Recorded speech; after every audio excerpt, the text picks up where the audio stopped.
আজকে প্রধানমন্ত্রী এতদিন পরে বলছেন তার আলোচনার দরজা খোলা।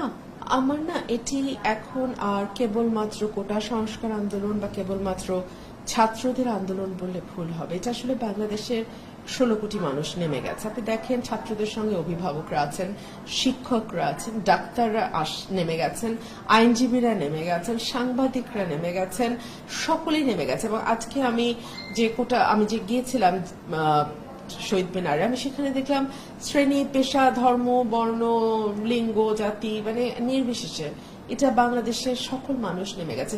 ছাত্র হত্যাটা না কেউ নিতে পারছে না। আপনি আবু সাইদের হত্যা বলেন আর আপনি মুগ্ধর হত্যা বলেন, আমরা আমরা একটা হত্যাও আসলে নিতে পারছি না, আর সম্ভব না। আর আজকে প্রধানমন্ত্রী এতদিন পরে বলছেন তার আলোচনার দরজা খোলা।